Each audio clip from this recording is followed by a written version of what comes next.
Okay, Matt, this is the final walkthrough of your inspection. I'm starting up on the second story here just to get going on this.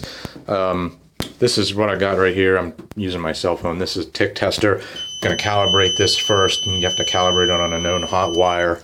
As we can see down here in this tub, I don't have my flashlight on me, but there was knob and tube wiring running all through the floor joists, and as you can see glowing right there, we've got active knob and tube pretty much all through the entire house. The attic access was back here in this closet up top, and I hit the tick tester with that, and it was all glowing hot up there. I don't see any Romex running anywhere. All the outlets through the original main part of the house are ungrounded, meaning it's only a 2-wire system, which is indicative of Romex. Up here at this air handler, they have a return going through the wall right back here, but then they also have this little filter return right here, which is completely loose, as you can see here, and it's just pulling air right in, probably dust too, into the unit.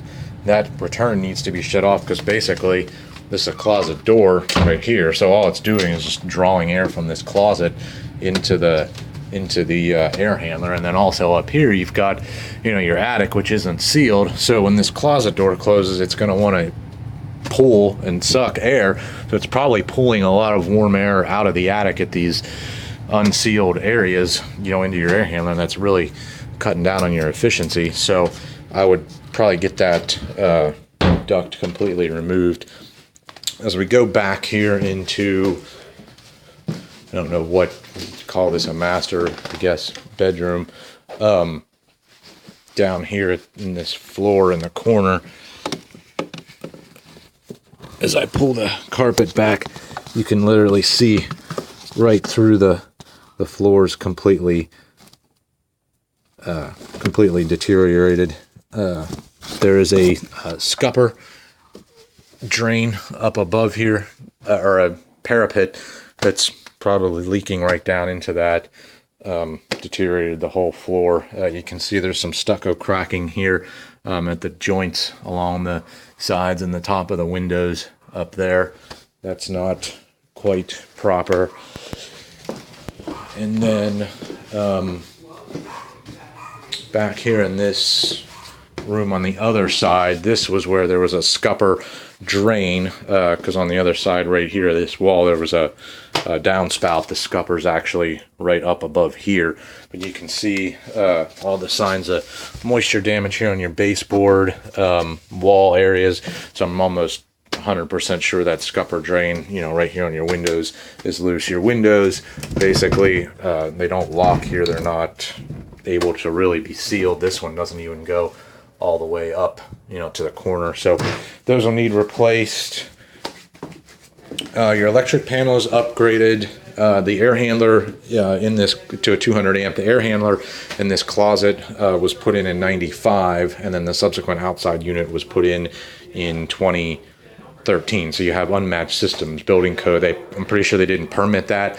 Building code now states you have to match SEERs. There's no way that 95 unit is a 13 SEER unit. So you're going to be constantly having to match SEERs. I would probably recommend just replacing that air handler inside.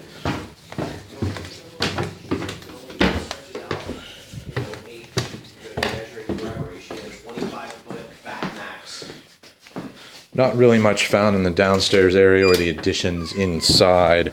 I'm going to just walk outside here and go through a couple of things with you. Out here to the left, there is a sub panel on the wall that feeds the sunroom addition. That was double tapped. They only had one 15 amp breaker in there with 2 wires going into it, so an electrician will just need to add another breaker in there. It's got plenty of room. It's a 60 amp rated panel, so they can just pop another breaker into that. The main panel over here on the left, and it's raining right now, so main panel on the left, walking towards these bricks are all deteriorated. It's a definite trip hazard from the tree roots right there. Main panel, there's 2 double tapped wires in here. Breaker's not a big problem. This is panel's 200 amp. It's got plenty of room. Some of these circuits aren't even being used inside, so you're good there. This is your one-piece unit here, 2002 for the lower story, and then this is your upper story, 2013 air handler right here. And I'm going to try and see. This is the rear addition right here. As you can see where I'm pointing right there, and this will be in the report too, pictures of just basic stucco cracking. This is just lath on frame, so just in a lot of areas, especially along these upper rail portions, it's just not, it's cracking out. You can see right here at the corner there's a nice sized crack. You're going to definitely need a stucco contractor out here to examine that and relook at it.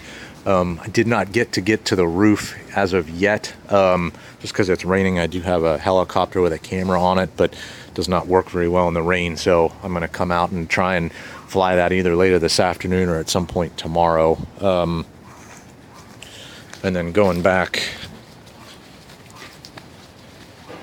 here into the back garage,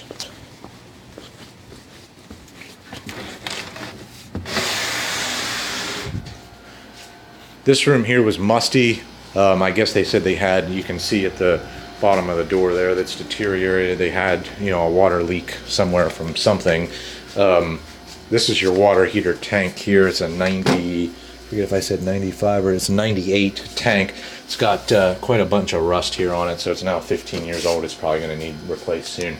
Just two junction boxes up here with open caps with exposed electric in it.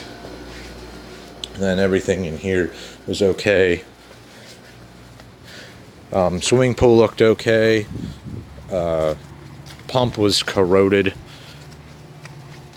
And the outside structure, you know, here on the garage was mostly okay. The only thing I did notice that was you definitely got this gutter right here.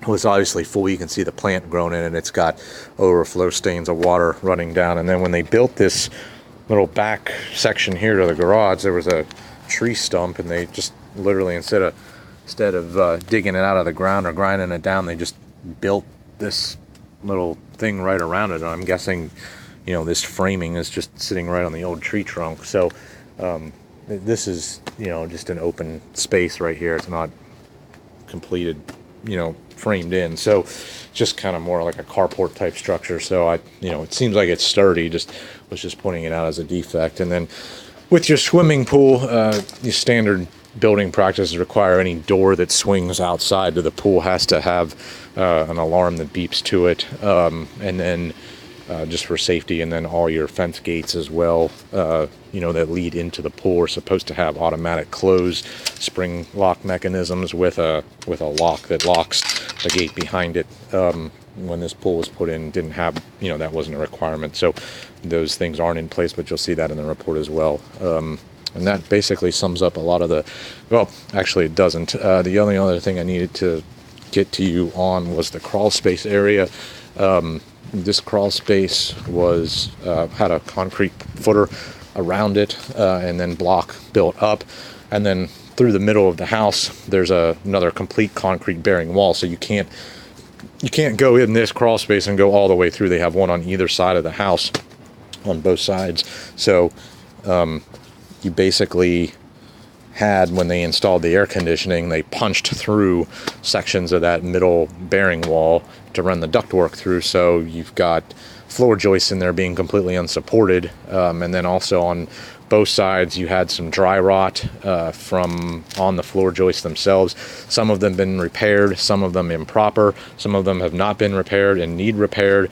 You do have knob and tube wiring running all through the crawl space right now, so that should all be pulled out and rewired.